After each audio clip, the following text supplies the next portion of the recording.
લોકમત ન્યૂઝમાં આપનું સ્વાગત છે।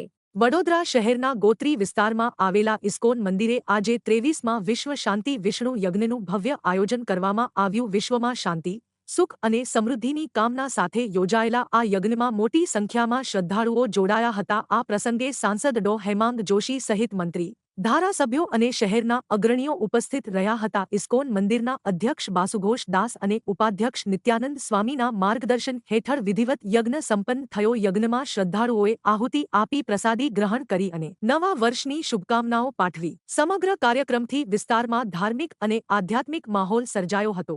આજે વિશ્વ યજ્ઞ દિવસ છે એની અંતર્ગત ઇસ્કોન મંદિર ખાતે આજે યજ્ઞનો કાર્યક્રમ રાખવામાં આવ્યો છે। 1 જાન્યુઆરી છે 2026 પહેલો દિવસ અને સર્વ જે લોકો ઇસ્કોન મંદિરમાં આવ્યા છે એ લોકો પણ આજે આ યજ્ઞનો લાભ લઈ રહ્યા છે। ખાસ કરીને આજે 1 જાન્યુઆરી છે, સૌને શુભેચ્છા પાઠવે છે। સાથે સાથે આખા વિશ્વમાં શાંતિ રહે, સમૃદ્ધિ રહે, સૌનું સ્વાસ્થ્ય સારું રહે એ હેતુથી પણ આજે આ વિશ્વ યજ્ઞનું જે આયોજન કરવામાં આવ્યું છે।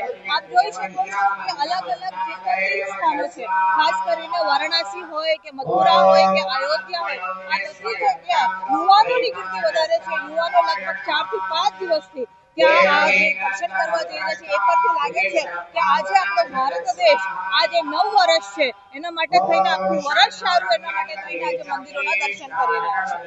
આજે વિશ્વ યજ્ઞ દિવસ છે એની અંતર્ગત ઇસ્કોન મંદિર ખાતે આજે યજ્ઞનો કાર્યક્રમ રાખવામાં આવ્યો છે। 1 જાન્યુઆરી છે 2026 પહેલો દિવસ અને સર્વ જે લોકો ઇસ્કોન મંદિરમાં આવ્યા છે એ લોકો પણ આજે આ યજ્ઞનો લાભ લઈ રહ્યા છે। ખાસ કરીને આજે 1 જાન્યુઆરી છે, સૌને શુભેચ્છા પાઠવે છે। સાથે સાથે આખા વિશ્વમાં શાંતિ રહે, સમૃદ્ધિ રહે, સૌનું સ્વાસ્થ્ય સારું રહે એ હેતુથી પણ આજે આ વિશ્વ યજ્ઞનું જે આયોજન કરવામાં આવ્યું છે।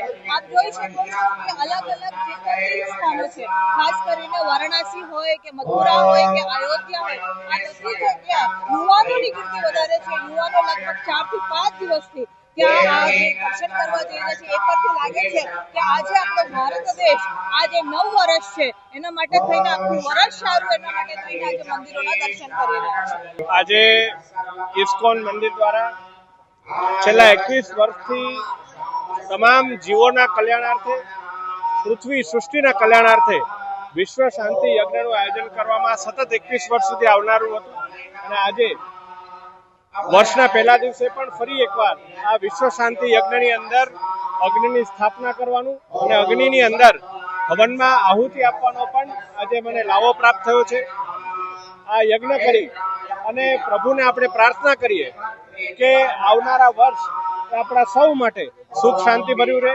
વડોદરા હોય, ગુજરાત હોય કે સમગ્ર ભારત વર્ષ હોય, આપણે સૌ વિકસિત ગુજરાતથી વિકસિત ભારત તરફ જે મોદી સાહેબનું સપનું છે એ સ્વપ્નને સિદ્ધ કરવા માટે પ્રયાસરત રહીએ અને એની અંદર પ્રભુ આપણને શક્તિ આપે, આશીર્વાદ આપે। બસ આટલી જ પ્રાર્થના। અંગ્રેજી નવા વર્ષના પહેલા દિવસે ઇસ્કોન મંદિર દ્વારા વિષ્ણુ યાગનું સરસ મજાનું આયોજન કરવામાં આવ્યું।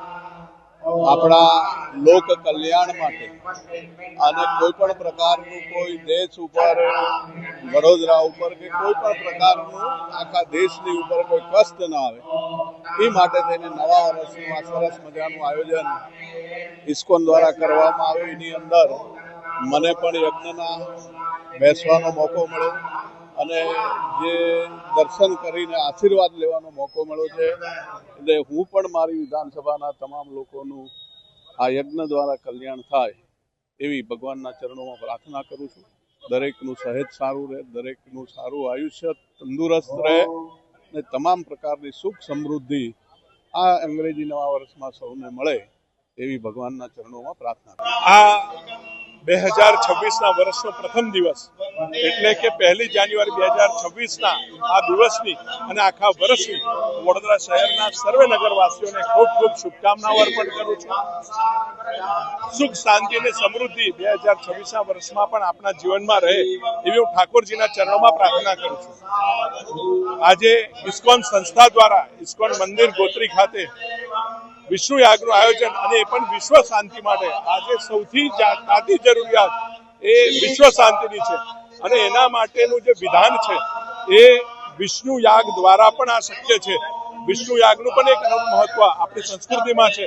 તો હું ખૂબ ખૂબ ઇસ્કોન સંસ્થાને આવા પવિત્ર કાર્ય પ્રથમ દિવસે કરવા માટે, કેલેન્ડર વર્ષના પ્રથમ દિવસે આ પવિત્ર કાર્ય કરવા માટે અભિનંદન અને શુભકામનાઓ આપું. इस्कॉन धार्मिक और आध्यात्मिक श्रद्धा के साथ सामाजिक हित के लिए काम करने वाली एक धार्मिक संस्था है। आज उनके प्रांगण में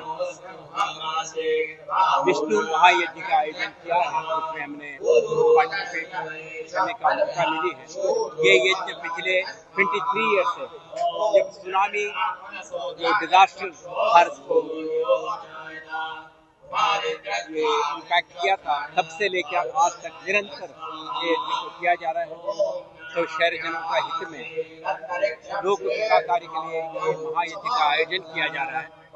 आयोजकों को मैं बहुत आभार मानता हूँ और शहरजनों को और भक्त लोग जो इसमें पार्टिसिपेट कर रहे हैं, हर एक को नया साल में आने वाले दिनों में सुख समृद्धि और सफलता मिले, ऐसा कामना करता हूं।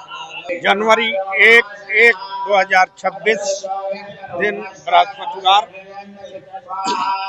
इस्कॉन मंदिर के द्वारा जो वर्षों से भगवान के नाम विष्णु यज्ञ 1008 नामों की आहुति जो विगत वर्षों से चल रही है, ये 23 साल पूरा होने जा रहा है। और इसमें भाविक भक्तों को थोड़ा बहुत, ज्यादा नहीं, ज्यादा करने जाए तो बहुत हो जाएगा, कुछ भक्तों के द्वारा बुला करके ब्राह्मणों, वेद पाठी ब्राह्मणों के द्वारा मंदिर के द्वारा भगवान के नाम की आहुति। और इनका मतलब यह है कि सबको शांति मिले, सबका कल्याण हो, हमारा बड़ौदा, हमारा राज्य, हमारा राष्ट्र सर्वांगी विकास के ऊपर आगे जाए और सभी स्वस्थ और कुशल रहें, यही हम सबके लिए कामना करते हैं और यही हमारी भावना है। आज पूरा संसार नया साल मना रहा है। वैसे हमारे कैलेंडर के अंतर्गत नहीं, हमारा साल है गोवर्धन पूजा, लेकिन चूंकि हम भी समाज में हैं तो समाज के साथ हम भी मना रहे हैं। यही हमारी सबके लिए शुभकामनाएं।